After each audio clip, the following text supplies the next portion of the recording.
저는 오늘 고린도전서 11장 말씀을 중심으로 지난주에 이어서 질서 두 번째 말씀을 나누고자 합니다. 우리가 교회의 탄생을 사도행전 2장의 오순절 성령 이후로 보는 것이 일반적인 일입니다.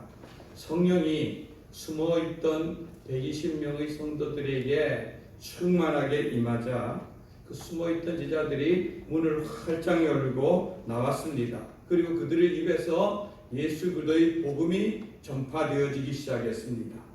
그런데 그들이 하나님의 말씀을 듣는 이들 속에도 하나님의 성령께서 역사하셔서 그 말씀을 들으면서 그들이 가슴을 치며 회개하며 형제들아 우리가 어떻게 해야 될까 회개하며 주님께로 돌아오고 하나님께로 회개하고 나오기 시작했습니다. 그래서 그들이 형성된 것이 초대 예루살렘 교회, 예루살렘 공동체의 모습인 것을 우리는 봅니다. 여러분 그 당시 교회의 모습이 얼마나 아름다웠는지요. 사도행전 2장 44절에서 47절 말씀을 우리 앞을 보고 한번 읽어봅니다. 시작. 믿는 사람이 다 함께 있어 모든 물건을 서로 통용하고 또 재산과 소유를 팔아 각 사람의 필요를 따라 나눠주며 날마다 마음을 같이하여 성전에 모이기를 힘쓰고 집에서 떡을 떼며 음식과 순전한 마음으로 음식을 먹고 하나님을 찬미하며 또 온 백성에게 칭송을 받으니 주께서 구원받는 사람을 날마다 더하게 하시니라. 아멘. 여러분들이 이 말씀을 읽을 때 어떤 마음이 듭니까? 여러분 이 말씀 속에서 이들이 신앙생활하던 모습과 지금 우리가 신앙생활하는 모습은 좀 차이가 있다고 느껴지지 않습니까?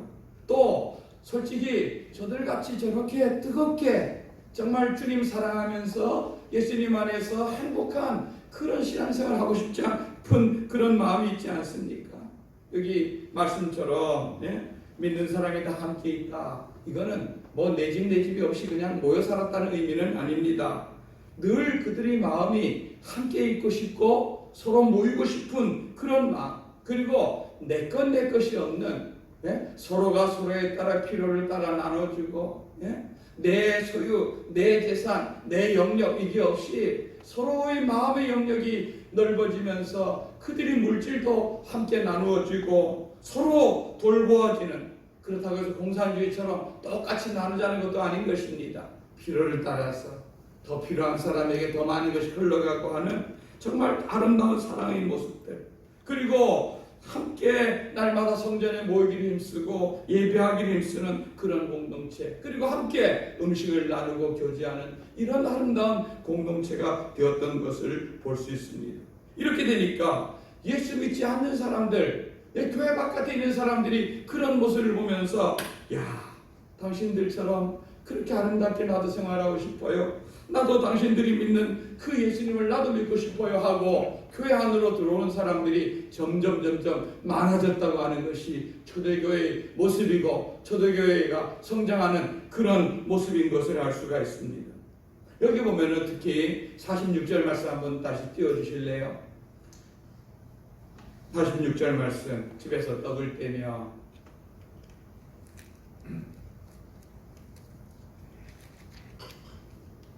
오늘 PPT 하는 이상구 집사님이 당직이라서 저희 아내가 해서 좀 서툴러 갔습니다. 조금 기다리시기 바랍니다. 46절 말씀, 집에서 떡을 떼며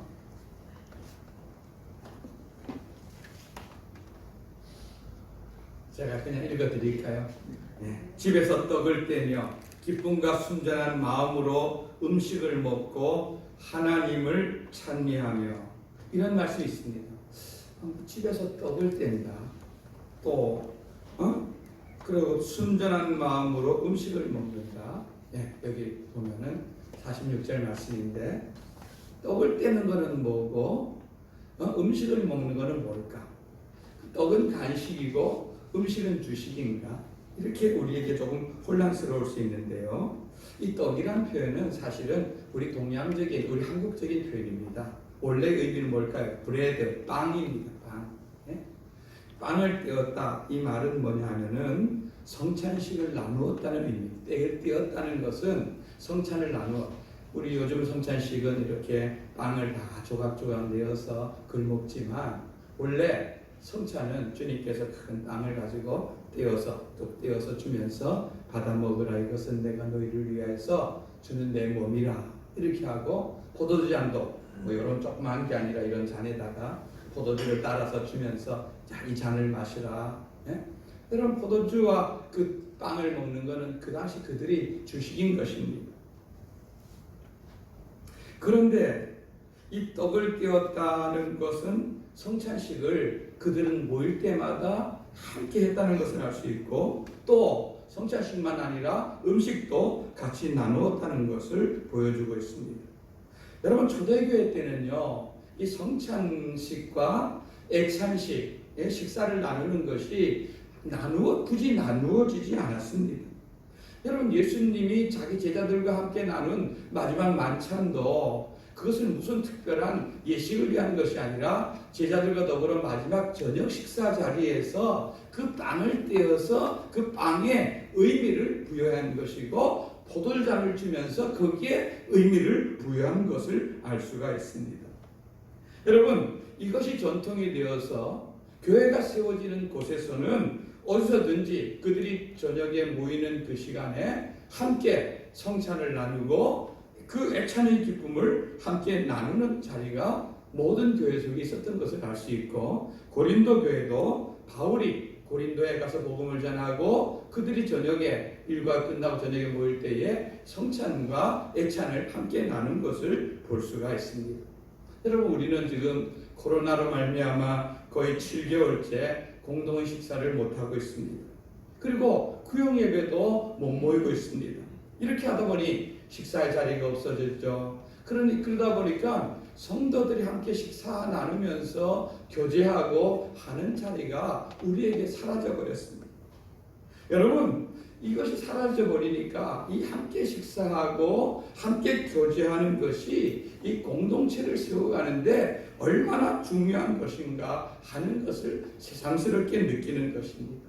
여러분 이런 함께 우리가 사도신경 고백할 때도 그러죠. 성도의 교제와 여러분 성도의 교제는요 하나님 나라에 갈 때까지 믿는 사람들이 함께 나눌 수 있는 아주 중요한 우리가 하나님께 예배하고 전도하고 복음을 선교하고 내가 하나님께 기도하고 하는 것처럼 성도의 교제도 아주 중요한 핵심적인 신앙생활의 요소인 것을 알 수가 있는 것입니다.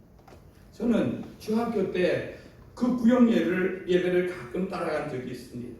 여러분 제가 신앙이 좋아서 그 당시 구역 예배는 어른들 중심으로 모였습니다. 신앙이 좋아서 제가 구역 예배 따라간 것이 아닙니다. 뭐 때문에 따라갔을까요? 거기 가서 예배 드리면 예배 후에 뭐가 나옵니까? 간식이 나옵니다. 간식이 나오는데 그 간식들이 특별히 잘 나오는 집이 있습니다. 그죠? 조금 살림살이가 넉넉하고 이런 집은 간식이 특별히 나오는데 그런 집들은 빠지면 안 되는 집인 것입니다. 예? 빠지면 안 되는 집들. 예? 그래서 음식에서 인신 난다는 말처럼 그 당시 우리가 먹을 수 있는 간식이라는 것은 저희들이 어릴 때 먹을 수 있는 것이 뭐 건빵, 예? 번데기 과자 이 정도인데 여러분 샌베이라고 들어보셨습니까? 샌베이. 예? 우리나라 표현은 아니지만 그런 과자 있지 않습니까? 이건 고급진 아주 김도 다닥바닥 묻어있고 가끔 땅콩도 들어있는 이런 고급진 과자는 아무나 먹을 수 있는 그리고 누구나 집에서 내놓을 수 있는 그런 간식 아닙니다. 어떤 집은 가면 옥수수 삶아주고 어떤 집은 감자 내주고 그런데 샌베이를 주는 집 그런 집은 딱 주보에 보면은 이번 주 구역 예배 딱 나오면은 그 집은 반드시 찾아가서 예배 드리고 그거 먹고 오는 재미로 그렇게 했던 것을 할 수 있습니다. 아마 성도들 가운데서 많은 분들이 교회 첫걸음을 뗀 것이 부활절에 교회 가면 계란 준다. 예? 성탄절날 교회 가면은 여러 가지 맛있는 간식이 있고 재미난 프로그램이 있다. 이것 때문에 교회에다 첫발을 디딘 분들도 꽤 많은 걸 알 수 있습니다. 여러분 뭘 먹는다는 것이요. 함께 그 교제하는 것이 이 얼마나 중요한 일인지 모르는 것입니다. 여러분 고린도 교회도 아마 바울이 가서 처음에 교회를 시작하고 세워갈 때는 이 식사 자리가 굉장히 그들에게 유쾌하고 좋은 자리였을 것입니다. 그런데 오늘 말씀에 보면은 여기 보면은 17절 말씀 보면은 너희 모임이 유익이 못되고 도리어 해롭다 이렇게 말하고 있습니다. 아니 그들이 어떻게 모였기에 같이 모여서 하나님의 말씀을 통하여서 은혜 받는 이 모임이 오히려 유익한 모임이 아니라 그들에게 해로움을 끼치고 마음에 상처를 주는 모임이 되었을까? 여러분 예수님 안에서 하나됨을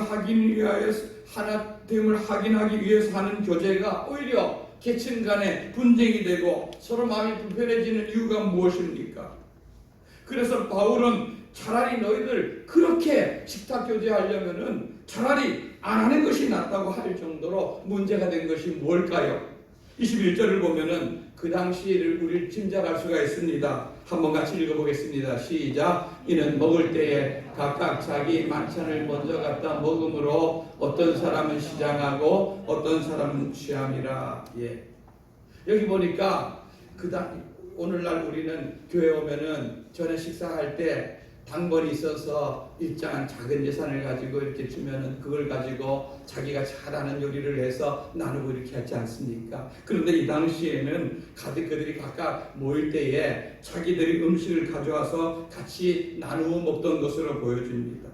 여러분 그러다 보니까 가정 형편에 따라서 그의 사는 삶에 따라서 조금 여유가 있는 사람은 맛있는 것 넉넉하게 싸우는 사람도 있는 반면에 어떤 사람은 가난한 사람들은 볼품없는 음식을 쌓았을 것은 분명한 것입니다. 여러분 그거야 형편이 다르니까 어쩔 수 없지만 그래도 믿음 안에서 한 공동체라면 서로 음식을 내어놓고 박한 음식도 먹고 맛있는 음식도 먹고 이렇게 함께 교제한다면 얼마나 좋겠습니까? 여러분 지금 이들이 모이는 시간이 하루 일과를 끝내고 저녁이다 보니까 일찍 오는 사람들도 있었고 좀 늦게 오는 사람도 있었습니다. 여러분 부자나 아니면은 자영업자나 이런 사람들은 자기가 시간을 조정할 수 있으니까 그들은 일찍 올 수가 있습니다. 준비된 음식을 갖고 올 수가 있습니다. 그러나 이 고린도 같은 경우에는요 전체 인구의 3분의 2가 노예들이었어요. 노예들. 그런데 이 노예들이나 이 어려운 형편에 있는 사람들이 예수님을 자기 구주로 믿고 예수님을 섬기는 사람들이 의외로 많이 있었던 것을 알 수가 있는 것입니다. 여러분 노예란 말은요 누구에게 속한 자 아닙니까?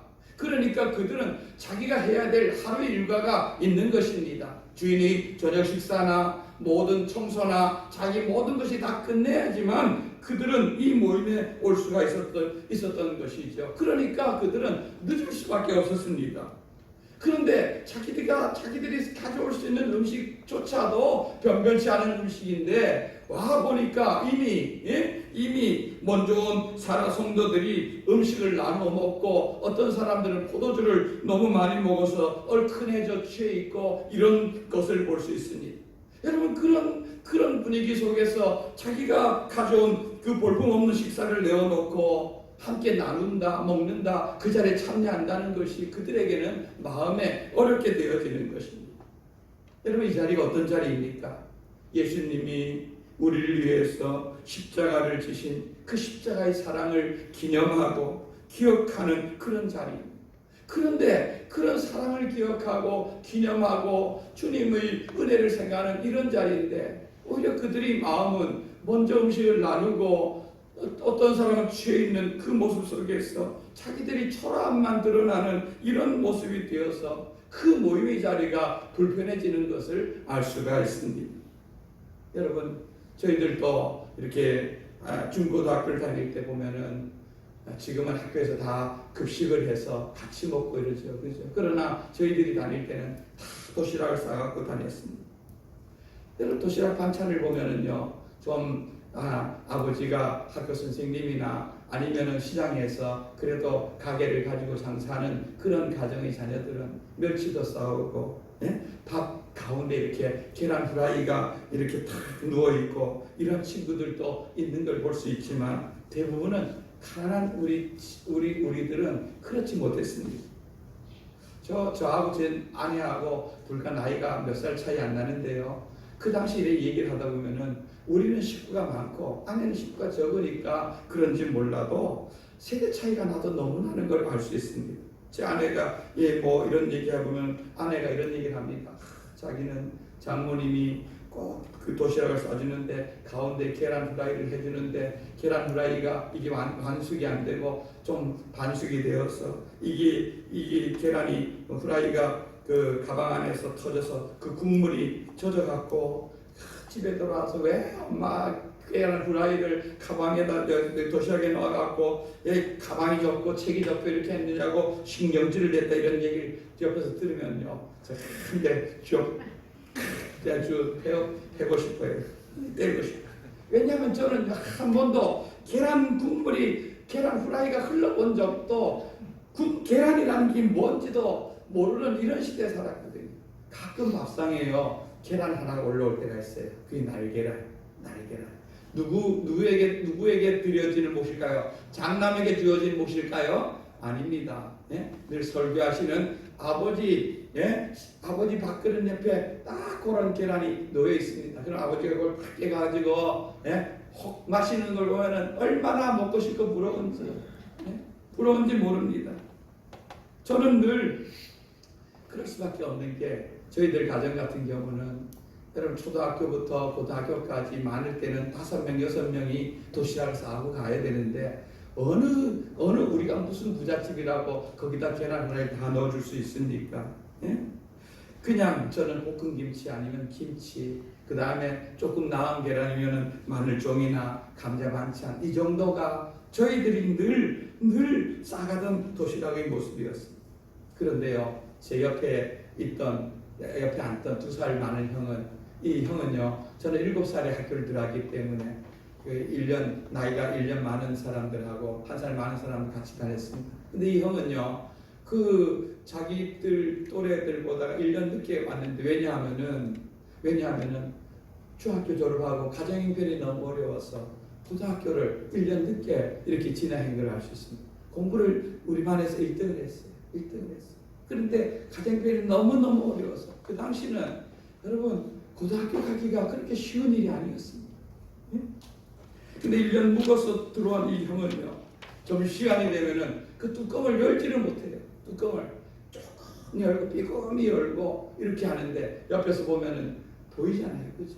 보면은 전부가 새카맣습니다. 뭘까요? 꽁보리가 꽁보리. 그리고 그 옆에 반찬 통을 있는데 거기에 김치도 없고 그냥 고추장 요만큼 한 숟갈 옆에 있어서 그 고추장에다가 꽁보리밥 비벼서 먹고 이렇게. 그러면 옆에 앉은 저는 마음이 불편하잖아요. 그러니까 볶음김치도 좀 나눠주고 그 감자 반찬도 좀 나눠주고 이렇게 하면서 우리가 함께 어려운 시기를 이겨나갔던 걸 볼 수 있습니다.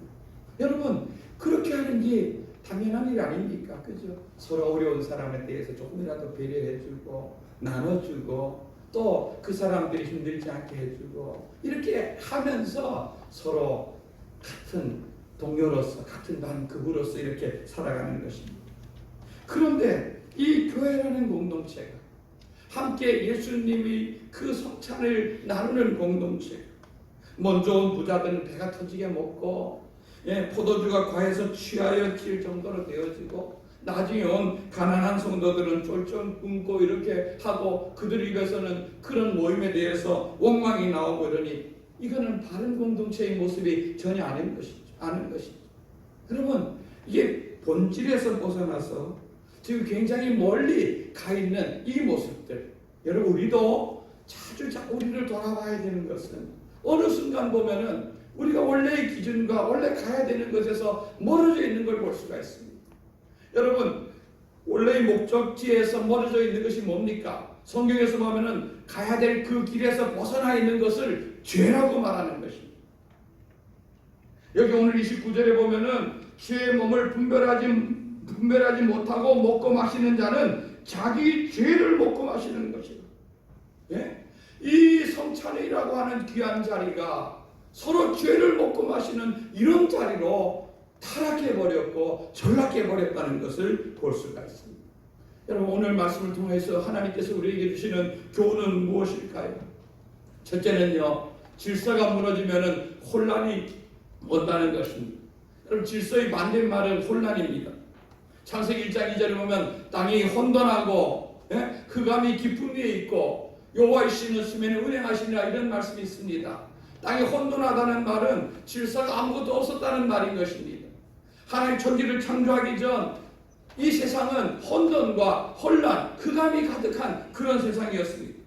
그런 세상 가운데서 하나님께서 빛이 있으라 말씀하시고 태양과 달을 구별하시고 육지와 바다를 구별하시고 모든 것을 질서 속에서 모든 것을 차례대로 만들어 가실 때, 그 다음에 모든 날 속에서 하나님께서 하신 말씀이 뭡니까? 보시기에 어떻더라? 좋았더라. 혼돈된 상태, 어지러운 상태가 이제 질서의 하나님을 따라서 제자리를 찾게 되어지고, 그렇게 할 때 보기에 좋은 상태가 된 걸 볼 수 있습니다. 여러분, 우리가 바른 질서 가운데서 우리 하나님을 섬기기를 원하는 것입니다. 지난주에 살펴본 것처럼 우리 가정이, 우리 교회가 바른 질서 가운데 세워졌을 때 하나님이 기뻐하는 그런 공동체가 되는 것입니다. 여러분, 이 사실을 잊지 마시기 바랍니다. 바른 질서 가운데서 우리가 하나님을 섬겨야 된다. 하나님 질서의 하나님이시다. 이 사실 잊지 마시기 바랍니다. 둘째는요, 가난한 자를 배려하라는 것입니다. 33절 말씀을 한번 읽어보겠습니다. 33절 말씀 시작. 그런즉 내 형제들아, 먹으러 모일 때에 서로 기다리라. 아멘. 이 말씀은 뭡니까? 늦게 오는 사람들을 기다려주라는 것입니다. 기다려주라. 여러분, 그러기 위해서는 먼저 온 사람들, 일찍 온 사람들이 어쩌면 좀 배가 고플 수도 있겠죠. 그러나 그들이 우리는 일찍 왔지만 늦은 시간까지 노예로서 주인들 섬기고, 그래도 이 예배의 자리를 소중하게 여겨서 공동체의 자리를 기억하고 오는 사람들을 우리가 좀 기다려주죠. 이렇게 할 때에 여러분, 그러면 늦게 오는 사람들이 늦게 왔을 때라도 얼마나 고맙겠습니까? 아이고, 우리가 늦었는데, 우리가 지금 시작할 텐데 우리를 위해서 여기까지 기다려 주셨군요. 얼마나 그들 모임이 화기애애하고 정말 사랑이 넘치겠습니까? 그럴 필요가 있다는 것입니다. 그렇게 할 때에 그 가난한 성도들이나 노인 성도들이 우리가 공동체의 일원이구나, 우리도 한 가정, 한 공동체로서 인정해 주는구나, 이런 고마운 마음이 들 것입니다. 여러분, 사랑하는 성도 여러분, 이것이 진정 교회 공동체가 가져야 될 다른 사람에 대한 배려하는 마음이 아니겠습니까? 요즘 새벽기도 시간에 로마서 말씀을 공부하는데요, 제가 로마서 14장 말씀을 공부하면서 14장 전체가 배려라는 부분을 다루고 있습니다. 교회 안에는 신앙이 강한 사람도 있고 신앙이 약한 사람도 있다.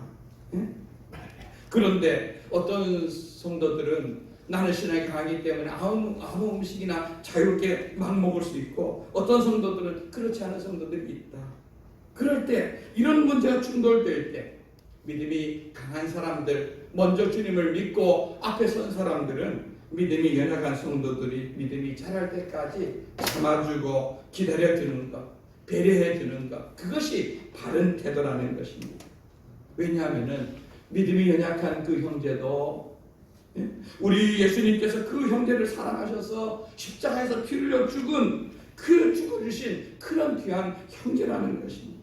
이렇게 약한 자들에 대해서 배려해 줄 줄 알고 약한 자들을 기다려 줄 줄 아는 공동체가 성숙한 주님이 기뻐하는 공동체라는 것을 말하고 있습니다. 여러분, 저는 우리 동부교회 모든 공동체가 그런 공동체가 되기를 주님의 이름으로 축원드립니다. 마지막 세 번째로는 그렇게 할 때 본질이 살아나는 것입니다. 여러분, 오늘 우리가 읽은 이 고린도전서 11장 23절부터 26절까지는 제가 성장식 할 때마다 반드시 읽는 그런 부분인 것입니다. 그만큼 이 교회 안에서 중요한 그런 부분인 것입니다. 예수님께서 십자가에서 살찌고 피 흘리신 의미, 왜 성찬을 우리가 참여하고 그 성찬을 나눠야 되는지를 너무나 잘 설명해 주는 그런 말씀인 것입니다. 여러분, 우리 교회 안에서 예수님의 십자가만큼 값진 희생이 어디 있습니까? 이 교회 안에서 예수님이 그 십자가의 사랑만큼 귀한 것이 어디 있겠습니까? 그 십자가의 사랑 때문에 교회가 생겼고, 저와 여러분 같이 절망 속에 있던 자들이 새 생명과 천국에 대한 소망의 길을 우리가 갖지 않습니까? 그런데 중요한 것은 이런 중요한 예식이 급한 몇몇 사람들이 이기적인 행동 때문에 본질은 사라져버리고 오히려 성도들 속에 불편해지고 분쟁거리가 되었다면 그 성도들이 하나님 앞에서 회개하고 바르게 서야 될 문제인 것이죠. 여러분, 아무리 좋은 것이라 할지라도 내 욕심대로 행하다 보면은 그것이 결국 죄가 된다는 것을 우리에게 가르쳐 주고 있는 것입니다. 여러분, 그러면 우리가 이러한 우애, 죄에 빠지지 않는 방법이 무엇일까요? 28절 말씀해 보면은요, 사람이 자기를 살피고 그 후에야 떡을 먹고 그 잔을 마시라. 31절에도 우리가 우리를 살폈으면, 즉 뭘 말하고 있습니까? 자기를 늘 살피라는 것입니다. 살피라는 것은 무슨 뜻입니까? 자기를 돌아보라는 것입니다. 나를 늘 점검해 보라는 것입니다. 하나님 말씀이 거울 앞에서 내 행동이 맞는지 바른지 하는 것을 잘 점검해 보고 내가 과연 하나님 말씀의 본질에 가깝게 걸어가고 있는지 끊임없이 우리를 살펴볼 때 우리가 바른 행동을 할 수 있고 그것이 바른 길을 걸어갈 수 있다는 것을 오늘 성경은 가르쳐주고 있습니다. 여러분, 오늘 이 성만찬이라는 것은 교회 안에서 너무나 생명과같이 귀한 것인데 이것이 본질에서 벗어나니까 얼마나 교회 안에 오히려 어려운 문제가 된 것을 보는 것입니다. 말씀을 정리합니다. 여러분, 우리는 사람은요 언제나 내 중심적입니다. 이기적입니다. 이런 마음이 저에게도 있고 여러분에게도 있습니다. 그래서 우리 행동이 다른 사람들에게 걸림돌이 될 수가 있다는 것을 우리는 늘 기억해야 됩니다. 저도 마찬가지이죠. 여러분, 우리는 그런 면학감을 갖고 사는 사람들인 것입니다. 그래서 이 아름다운 공동체를 세워가고 질서를 찾고 연약한 자를 배려하고 할 때에 우리가 진정한 하나님이 원하시는 기뻐하는 공동체를 세워가게 되는 것입니다. 그래서 늘 자기를 살펴볼, 자기를 돌아볼 필요가 있는 것입니다. 그렇게 할 때 다른 사람을 배려할 줄 알고 우리 공동체가 함께 지향해야 될 방향을 알 수 있고 함께 가기를 기다려 줄 수 있고 배려해 줄 줄 알고 이런 공동체가 되어질 때 정말 믿음 안에서 사랑 안에서 하나 되는 공동체가 되는 것입니다. 저는 우리 동북의 모든 성도들이 이런 질서 가운데서 바르게 세워지는 공동체 일원 되어서 우리를 통하여 하나님께 영광 올려지는 모든 성도들이 되기를 주님의 이름으로 축원드립니다. 아멘.